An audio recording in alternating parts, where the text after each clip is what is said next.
Assalamualaikum warahmatullahi wabarakatuh. Apa kabar anak-anak hebat? Tetap sehat dan semangat ya. Hari ini belajar dengan saya Kartika Sari, guru kelas 5B di SD Negeri Kanding, Korwil Camdinik Somagede, Kabupaten Banyumas.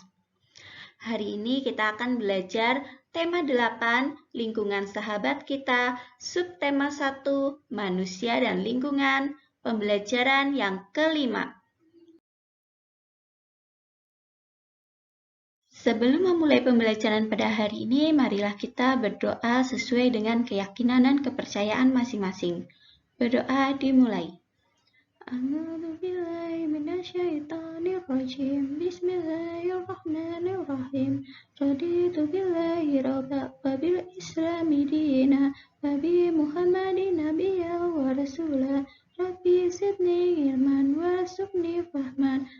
Ya Allah, kami ridho bahwa Allah Subhanahu wa Ta'ala sebagai Tuhanku, Islam sebagai agamaku, serta Nabi Muhammad sebagai Nabi dan Rasul. Ya Allah, tambahkanlah terhadapku ilmu serta berikanlah aku pengertian yang baik.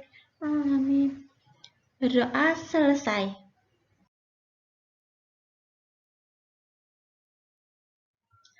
Silahkan kalian absen terlebih dahulu dengan menyebutkan nama lengkap, kelas, dan nama sekolahmu di kolom komentar. Tujuan pembelajaran kita pada hari ini untuk muatan SPDP agar kalian mengetahui tangga nada mayor. Sedangkan muatan IPA agar kalian mengetahui pengaruh daur air terhadap makhluk hidup.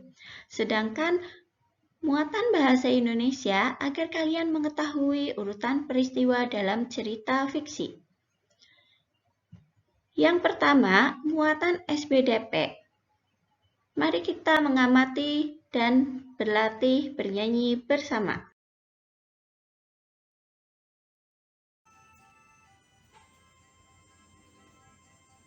Kampungku tepi sungai dengan rumah bambu. Kampungku tepi sungai tempat lintas perahu.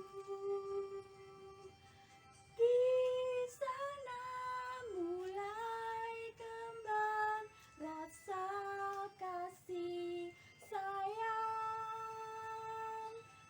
padamu, kampungku selalu ku kenang.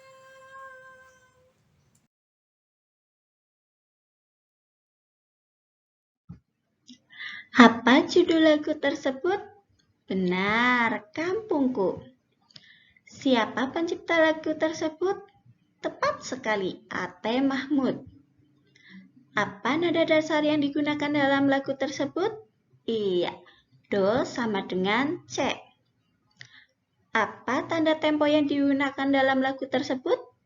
Iya, betul, agak cepat. Apa arti tanda tempo tersebut? Artinya, lagu tersebut dinyanyikan dengan tempo agak cepat. Bercerita tentang apakah teks syair lagu tersebut? Iya, lagu tersebut bercerita tentang sebuah kampung yang terletak di tepi sungai. Di sungai itu merupakan tempat perahu-perahu melintas. Dan rumah-rumah di kampung tersebut terbuat dari bambu. Masih ingatkah kamu apa itu tangga nada? Iya, tangga nada merupakan susunan berjenjang. Misalnya, Do, Re, Mi, Fa, Sol, La, Si, Do. Dalam seni musik ada jenis tangga nada diatonis. Tangga nada diatonis terdiri atas 8 nada. Tangga nada itu terdiri dari 2 jenis. Masih ingat? Iya, tangga nada diatonis mayor dan tangga nada diatonis minor. Selain lagu Kampungku, yang memiliki tangga nada diatonis mayor, yaitu lagu Burung Kutilang dan Bangun Pemuda-Pemudi. Masih ingatkah kamu apa saja ciri-ciri tangga nada diatonis mayor? Iya, yang pertama memiliki interval atau jarak nada 1,1,5, 1,1,1,5. Bersifat riang gembira dan bersemangat. Biasanya diawali dan diakhiri dengan nada do. Namun tidak menutup kemungkinan diawali dengan nada sol atau mi dan diakhiri dengan nada do. Pada lagu Kampungku yang bercerita tentang rumah dari bambu, rumahnya di tepi sungai, dan dilintasi perahu, kira-kira seperti apa ya? Bisa kalian bayangkan? Kurang lebih seperti gambar ini ya. Ketika siang hari, panas terik matahari akan membuat air sungai menguap atau yang disebut dengan proses evaporasi. Air yang menguap akan naik ke atas dan akan mengembun menjadi satu, membentuk sebuah awan atau yang disebut kondensasi. Awan tersebut akan terbang tertiup angin dan karena perubahan atau perbedaan suhu dari tempat semula akan menyebabkan titik-titik air itu jatuh kembali ke bumi atau yang biasa kita sebut hujan atau presipitasi. Dan titik-titik air hujan itu ada yang meresap ke dalam tanah atau yang disebut infiltrasi, dan ada pula yang mengalir kembali ke sungai, ke laut, dan ke seluruh permukaan bumi. Nah, penguapan tidak hanya terjadi pada air sungai, air laut, atau sumber mata air lainnya, tetapi tumbuhan juga mengalami penguapan yang disebut transpirasi. Itulah siklus air atau daur air atau perputaran air. Jadi begitu seterusnya.